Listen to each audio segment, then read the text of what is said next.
right if loving you is wrong, fans. After all the recording I've done already today, I want to say this is probably like number 7 or 8 of if loving you is wrong videos.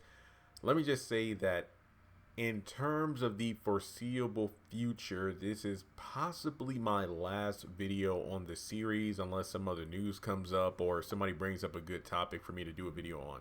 And if the videos continue to get views, well, I don't mind doing a video every now and then. And keep in mind, next Tuesday, if not next Tuesday, the following one, I do plan to start my Have and Have Not If Loving You Is Wrong rewatch, where I'll be starting back all the way at episode 1 of both shows and doing reviews, because honestly, I've never done it before. During the time of those shows being on the air when they first came out, I was only blogging. I wasn't doing reviews. So it'll be a fun way of going back to the beginning. I'll let you know when I start. I do plan on dropping episodes every Tuesday, but I haven't figured out my official start date yet. As of right now, I'm thinking next Tuesday, but I don't know 100%, but I will be doing it. So before going further into this video, if you are new, take a moment, hit that subscribe button. Also, everyone listening, hit the bell notification icon, turn on all notifications so you don't miss out when I post new content. And also, well, why not go for it? Let's try to get 300 likes on this video. I'd really appreciate it. Now, this video is going to be covering a lot of things about season 6. You know, should it happen? What things should be covered in a season 6? And so on and so forth. Ironically enough, the day before the episode came on, I received an email. Technically an email, an inbox, and a messenger, a DM on a Facebook Messenger. People sending me this link to an article from a source called The Cinemaholic, and I will be sure to leave a link to this article in the top comment below. And the title is If Loving You Is Wrong, Season 6 Canceled? And it just has a few paragraphs going over the synopsis of the series, but let me go ahead and I'll put it on the screen, the dialogue, but I'll just read through it really quick. The meat and potatoes. If Loving You Is Wrong, Season 6 release date renewed or canceled. If Loving You Is Wrong, Season 5 premiered March 31st on OWN. It ended with its 12th episode on June 16th. In February 2020, ahead of the premiere, the channel announced the 5th season would be the last one for the series. OWN did not give any explanation behind the cancellation, but it appears that since the story wraps up with all the answers in the finale, the decision was long planned. Moreover, creator Tyler Perry signed a multi-year content partnership with Viacom back in 2017 when his deal with OWN ended. As he continues to ramp up development and production with Viacom, his shows on OWN are slowly being pulled out. Tina Perry, president of OWN, additionally confirmed the news of the show's end in a press release. She said, "We are grateful to Tyler Perry and the talented cast and crew for giving us 5 incredibly entertaining seasons. We can't wait for fans to see the jaw-dropping storylines that are going to unfold this season. It delivers all the juicy drama as only Tyler Perry can." So there you go. If Loving You Is Wrong, Season 6 is officially canceled. However, it left off on a satisfactory note, giving the much required closure to fans. Therefore, we have no reason for complaints. If that ain't about the most ridiculous thing I've ever heard. If there were no reason for, well, you know what? No. Forget the complaints part. Much required closure to fans. That's the part that gets me. Don't get me wrong. Even if this finale wrapped up all the questions and everything, trust and believe, people would still be complaining. Like, why didn't we get an extended episode? Why did y'all say we were getting 20 episodes when we only got 12 and blah, blah, blah? Not to say I wouldn't join into some of that, because, well, I probably would depending on what it meant. But I kept saying over and over when it was announced that this was the final season, well, you know what, guys? It isn't that bad. As long as we end on a satisfactory note, not to quote the article, but as long as all the I's are dotted and the T's are crossed, I will be satisfied. I feel like that alone makes it so, you know what? It was worth watching, but instead we have fans talking about how I've been watching since the show first came out in 2014. I've been watching for like 5 years or so, and we get an ending like that. And I've had fans telling me, you know what, I don't even know if I want to watch the haves and the have-nots anymore, because who's to say that show won't just get pulled from OWN at the drop of a dime? And I agree, because going back to the article from 2017, I remember it. Cause that was my last year working at that call center, and I was just like, man, having have-nots and If Loving You Is Wrong both ending in 2020, because at that time, Tyler did sign the Viacom deal, so we were pretty much, crossing down the calendar months until we got to 2020, trying to theorize when the shows would end. And season 7 of the Haves and the Have-Nots was supposed to be the final season, because the original article said yes, not all at once, but slowly Tyler Perry shows will be pulled from the own network. I remember when the Pains first came out, it's like, wait, why is he putting the Pains on there when he's about to go with Viacom? But I don't know the full story about the Pains, but I think maybe it was a contractual agreement kind of thing, because one could argue that maybe the episodes of the Pains that were aired were supposed to be what If Loving You Was Wrong should have been. Like, those episodes of the Pains, however many episodes it was, like 20 or 30 or however many it was.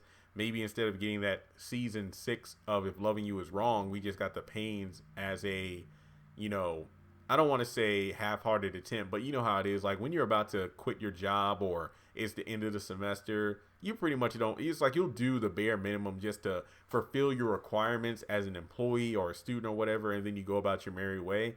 Maybe that's what happened. I don't know for sure, because again, I don't know the full story. So if there's anyone from behind the scenes or who works at Tyler Perry Studios or has an inside scoop, feel free to hit me up. Links to social media are in the description below. Hit me up in my Instagram DM or on Twitter, whatever you want to do. But I feel like I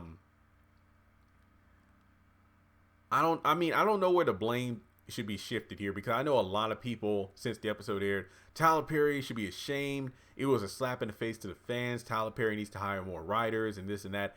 I don't know if that's the problem, because I don't know who we should point the finger at here, because his contract with OWN expired. So he could have either, I guess you could say, renegotiated to extend the contract or sign a new one.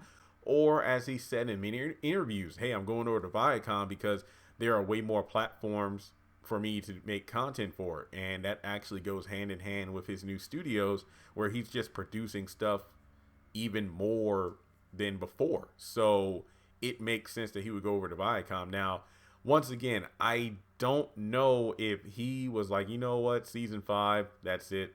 Or was it season 6? Because and that's it. Or was it the president of the OWN network that was like, yeah, you know what, this series is going to end on a satisfying note. And it's like, did she watch an extended cut or like a director's cut of I feel like If Loving You Is Wrong is the Justice League of Tyler Perry shows, because everybody wants the Snyder cut. We want the Perry cut. Release the Perry cut now, because of the fact that I'm looking at my notebook and it has like almost 20 bullet points of things that are either unresolved or things that could have been touched upon in season 6. So the first chunk of this video is just me talking about the fact that, was season 6 actually supposed to happen? Well, I honestly don't know if we have a concrete answer on that. Based on the way season 5 ended, I honestly feel like season 6 was supposed to happen, or season 5 was supposed to be longer than 12 episodes. Because something that I've noticed over the past couple years here is that OWN used to have seasons for these different series being like 18 to 24 episodes, give or take. Don't get me wrong, sometimes when a show first comes out, their first season is maybe 12 episodes or so, but then we find out production wise, oh no, like the Haves and Have-Nots was actually from a big surprise, or the big surprise all the way to Checkmate. Whereas when you looked at how it aired on OWN, they were 2 separate seasons. I'm like, wait, what? But now it's like we're getting seasons for shows that are like 10 episodes, 8 episodes, 9 episodes, 12 episodes. And it's like, okay, what used to be like the mid-season finale split is now being labeled as its own separate season. And that's very confusing. So I don't know exactly what the full story is. I just want to put that disclaimer out there right now. But if you ask me, I do feel like there should have been an extended season 5 or a season 6. But for whatever reason, whether it be because Tyler Perry's like, yeah, I'm just going to focus on Viacom, so I'll just end If Loving You Is Wrong with season 5. Or the OWN network was like, you know what, Mr. Perry, we're just going to, cut our losses, and then that'll be the end of that. And we could you can end season 5 for If Loving You Is Wrong, but we still want the Haves and the Have-Nots, because remember, we still have a back half of season 7, and he did film season 8. But before going into what season 6 for If Loving You Is Wrong can be, in terms of contractual agreements and everything around that and around those lines, let's say in 2021, if Tyler Perry wanted to, could he bring back If Loving You Is Wrong to BET or Viacom? Same with the haves and the have-nots when that show eventually ends on the own network. I do not know. Trust and believe. If I knew, I would tell you, unless somebody said I couldn't say it. But then again, I don't get paid for anything. But then again, if they could say, hey, we're going to shut you down, like, okay. But I don't know. But I will say this much. There needs to be closure.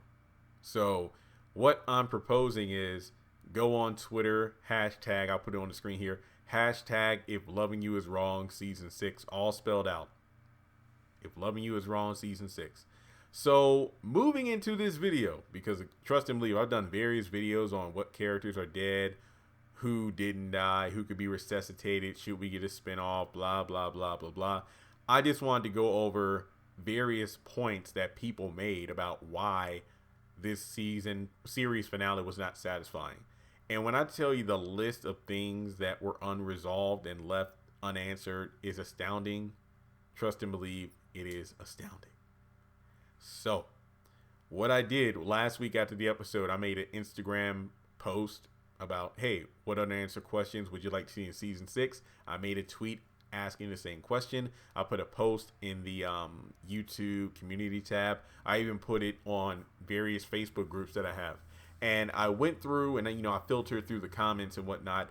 And yeah, there's a lot of stuff. And when I say a lot of stuff, I'm not just talking about, Joey, Andrew, Pete. I'm talking about other storylines that were either never resolved or hinted at and we didn't get resolution on. So keep in mind, I should have said this at the beginning, but this is going to be a lengthy video to say the least. But I think we're going to get down to the bottom of it. And I think you'll be satisfied with the end result. And maybe if enough of us share this video around, use the hashtag If Loving You Is Wrong Season 6, maybe we can make it happen. Now, Tyler Perry did say that he brought the Pains back because people wanted the House of Pain to come back for the longest time. I mean, what was it, like maybe 5 years or so? And what we got was trash. But then he is bringing House of Pain back to BET this summer, so maybe within the next month or so. So maybe If Loving You Is Wrong could be brought back. And like I said in my spinoff video for If Loving You Is Wrong, I don't think we need a spinoff. I don't think we need like 3 more seasons. We just need like 1 solid season wrapping up the storylines established. I mean, that we didn't get resolved in the final episode. So before I move into the final section of the video where I just bombard you with various story beats, characters, and everything like that that need to be resolved, if you would like to donate to the channel, which is not mandatory, feel free to do so on PayPal or Cash App, or you can join my Patreon for as little as $1 a month. Links to PayPal and Patreon are in the description, and the Cash App scan should pop up at some point during the video. If not here, it'll pop up towards the end, and I thank you for your contributions. But you just watching this video, giving it a thumbs up, does help me out in more ways than you can imagine. So let's jump into this. All right, so obviously one of the biggest things people are asking about, like, okay, so we have years of build up and all this stuff about Alex sleeping around with all these guys, but who the hell is the baby daddy? Still don't know who that is. Not to mention, when she was talking with Ian, she mentioned how there's this one guy, and I mean, this was her #1 guy, which honestly is someone who shouldn't be ignored. This is someone who I feel was not name dropped, but was alluded to, and that really got people thinking, this guy, they only hooked up once, and that seems to be Alex's or Jennifer's thing, one and done's, where she feels that for whatever reason, hey, if I slept with 50 guys, but I only slept with them 1 time each, that's not cheating. Okay. And that leads to, what about Larry? I mean, when Randall was reading off all the various names of the people on the website, the dating website Alex was on, it's like, okay, is this the same Larry we know from the series? The same one that Eddie killed? I mean, could he be the father? Well, we don't know. All on top of that, when it comes down to Alex or Jennifer or Alex sleeping around all these people, you had Brad and you had Marcy because, they were sleeping together. And then even Ian is like, should they all mention getting tested? I believe Brad talked with Dr. Raston about, getting tested to see if he has any diseases or whatnot, just in case, because with Alex sleeping around all this time, yeah, you need to be sure. And on top of that, let's go back to Alex in general. She got arrested for a crime she didn't commit. And I've already done separate videos on these topics, like will Marcy get away with framing Alex and murdering Randall? I go into extreme detail there, but you have to look at the fact, will Marcy confess? Because she definitely seems shaken up over it all. Well, Brad just seems pretty okay with just shifting the blame to Alex and telling Marcy, hey, everything's going to be fine. We can get out of this town and do this or that. And it's like, wait, what? How does that make any sense? Like, there's so much evidence working against you that even if you tried to split town, it would not work, especially not for long. I mean, and then on top of that, with the Bennett and Tanya thing, it's like, would Bennett be let free because of the fact that maybe he sees Alex and Rick is like, yay, we got her, you're free to go, you didn't do anything. Okay. But then it's like, what about Tanya? I mean, is she going to be okay? Does she have permanent mental damage based off the pills she got from Randall? And remember, I don't think, Tanya didn't tell the doctor, but she told Bennett, she basically gave breadcrumbs to Bennett that Randall was the one that gave her the pills, but she didn't outright say it. But Bennett literally assumed, because honestly, based off everyone in the neighborhood, Randall would be the only person with the pills that would be able to do what they did to Tanya, which is make her condition far worse than what it originally was. Then from there, I honestly brought up the Eddie death, if he's really dead. I mean, is he wearing a bulletproof vest, or was he wearing a bulletproof vest? And as a result, could he possibly be resuscitated by paramedics and whatnot in time? And as an extension of Eddie, what about Esperanza? Is she going to be arrested for attempted murder? Or if she did murder him, she gets arrested. How will that affect the dynamic between her and Steven? Will her and Steven just be done for good? Because honestly, I mean, between the loss of her daughter and then snapping and trying to kill her ex, I think Steven might be better off without her. I don't know. Maybe it'll be a redemption story where he stays by her side and helps her through this tough time, and then after that, they're together. But I don't know. I mean, Steven, if she pulled out a gun like that on Eddie, then, you might want to watch out for yourself. And then not to mention, with the alleged death of Eddie, let's say if he wasn't dead and he was in the hospital, what about Casey? Like Casey and Mandy, would they try to go after Eddie? Or what about Andrew Joy Pete? You have people that he's assaulted while they were in the hospital and whatnot. What if he's in a vulnerable position and somebody tries to come after him? So that's the one thing about Eddie's death that has people, mad, because they felt like it was a bit too easy for Eddie to go out the way he did, because of the fact that he's caused so much turmoil over the past 5 years, at least what we've seen. It's only been maybe a few months in the timeline of If Loving You Is Wrong, but it just seemed like such an easy way for him to go, despite everything he's done, all the hell he's raised. Why not have that happen to him? But I can understand from a writing perspective in some aspects. It's like Eddie did say his little girl is his world, and losing her would mean losing everything, but that just didn't really translate to the scenario of, well, you say your little girl is your world, but apparently you didn't even want to give back $50,000. So Mika might mean a lot to you, but evidently not $50,000, because you were more concerned with getting revenge than paying the money back to get your kid back. Which honestly, I still don't think Eddie did anything wrong per se when it came to selling the photos, because he honestly didn't know that anyone else had the copies. He just knew these were the only ones that Kelly had in the cell, which goes to another point we need resolution on. How the hell did Carl get the photos necessary to get Kelly out? We still have no idea about that.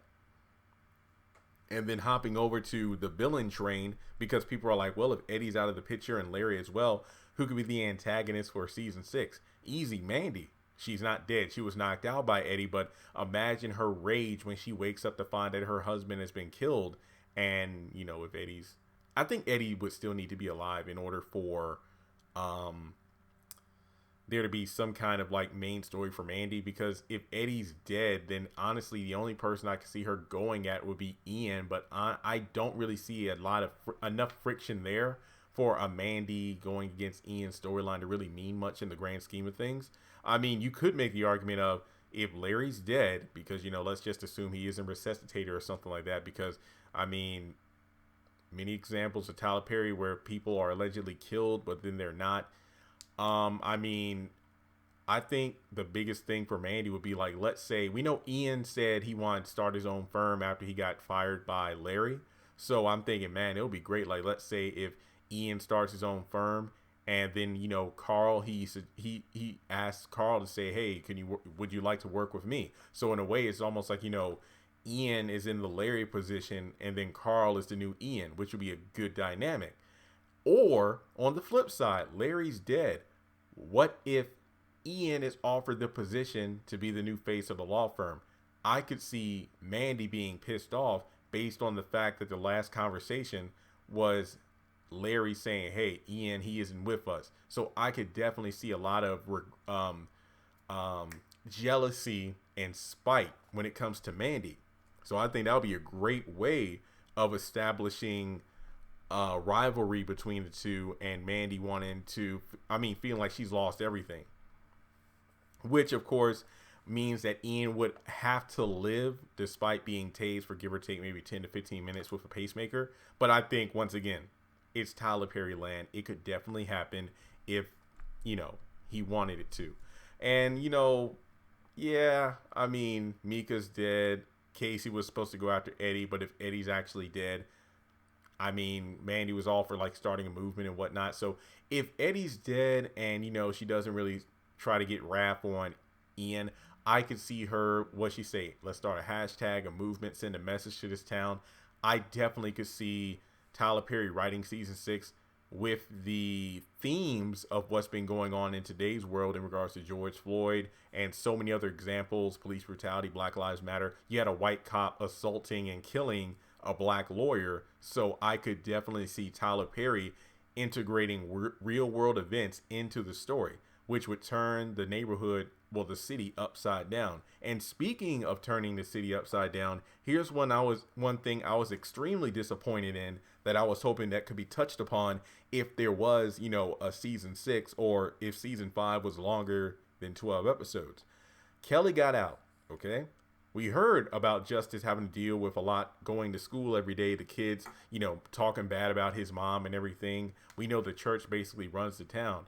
But we have the DA, after getting all that stuff from Carl, saying that, hey, we're going to open up full investigations on all the young ladies who were paid by the church because basically hush money. So basically with that being done, you're literally compromising the reputation of the church. So what is the community going to think now? I mean, now that the church has been exposed, because even though people know that the church runs that town, there are some things that are probably not known to the general public, but they will come out now. So with, again, everything that's been going on in the real world the past couple of years, if not just the past couple of months, Tyler Perry could really write the hell out of a season 6 and make a compelling story.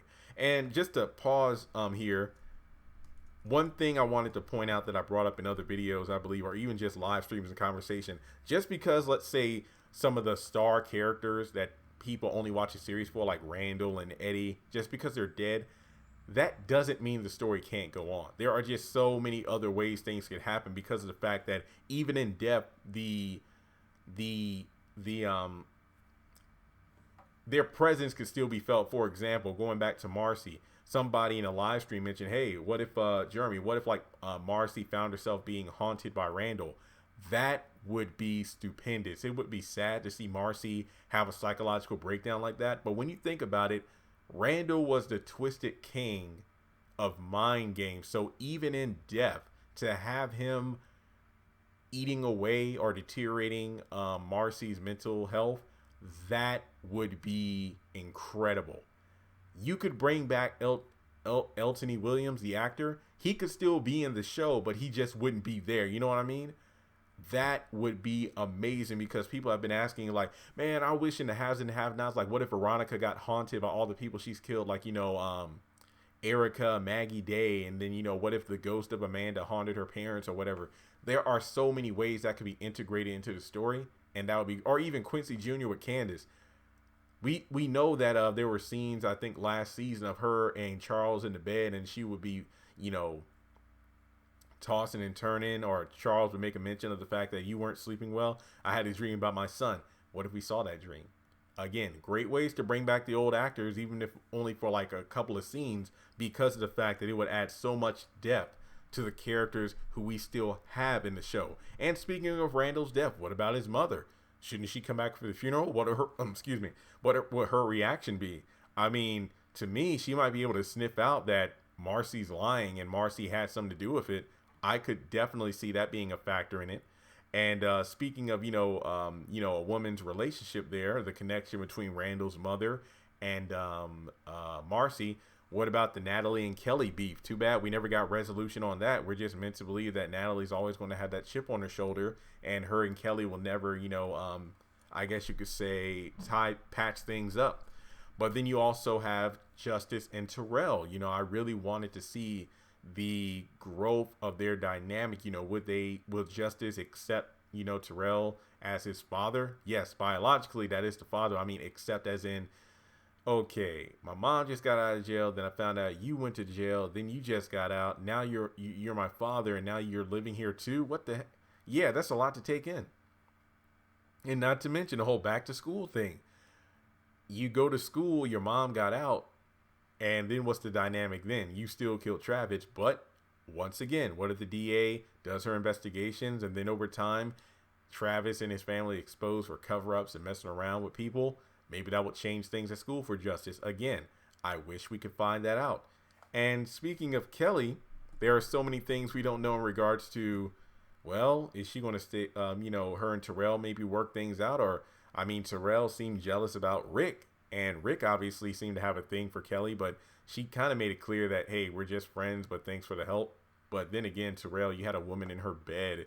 So really, you're going to get upset because he put a hand on her shoulder while you were banging someone in her bed? Yeah, okay, Terrell, that makes a lot of sense. Let's see here. And moving back to Natalie and Lou, is like, will they ever get married? Will Natalie agree to retire and be a stay-at-home mom and have a kid with Lucien? Well, looks like we'll never find out. And honestly, I think that the Natalie and Kelly beef should be settled before Lucien and Natalie get married, due to the fact that Natalie is still showing that she doesn't fully trust Lucien. And I think that's something that needs to be resolved before they even walk down an aisle. And also, speaking of walking down the aisle, Randall made a point saying that, you know what, you're never going to walk down that aisle with Brad. So imagine those two actually getting to the wedding day. And then once again, Randall is haunting her. My God. Imagine Marcy and Brad at the altar. He says, I do. She says, I can't. Because of the fact that she can't marry a man who would knowingly shove a murder on his ex-wife. How's that for an I object? Ho. Yeah, that would be crazy. Tyler Perry, you need to let me write this stuff. I'm just saying. All right, let's see. We only got a few more things on the list. Trust and believe, I can go on and on and on. So even though I said season 6 is all we need, we could possibly squeeze a season 7 out of all the stuff I listed. Let's see. I already mentioned Esperanza, she would be arrested and not, leading to her. I could see her and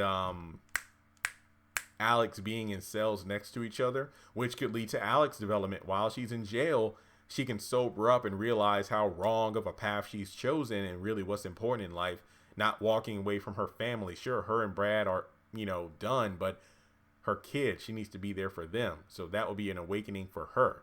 And let's see here. We're almost done. Okay. Yeah. I mean, that was pretty much it. A long list of ideas, which I think would be crucial for a season 6 and possibly a season 7. So with that being said, let me know, were there any things that I didn't mention in the video that you would think would be good elements for a season 6? And keep in mind, most of these ideas were things that I pulled from the responses to the question I posed on my social media. If there's a season 6, what unresolved plot lines would you like to see finished up? And anything else you would like to see brought to light before the end of it. But like I said before, it is a shame for people who have been watching since 2014 to get to the end, and the end was not really an ending to begin with. So all that's to say, I've already done my social media plugs, but I really do hope you share this video around. Hashtag if loving you is wrong season 6. There's a petition going around. I don't know how many signatures are on it. I will possibly start my own petition and then go from there. But honestly, for me, I just wanted to start the hashtag If Loving You Is Wrong Season 6. So tweet this video out to Tyler Perry, tweet it out to OWN, tweet it out to BET. I don't care, whoever else. But I feel like this video, it isn't about me getting it shared around for views, but it's about us using this YouTube channel as a platform to hopefully get a Season 6 in the near future. So yeah, this was a lengthy video. I hope it does well. I hope the comments really reflect the support you all will give a Season 6 if it were to happen. And we'll go from there. So thanks so much for tuning in, and I'll catch you all in the next video.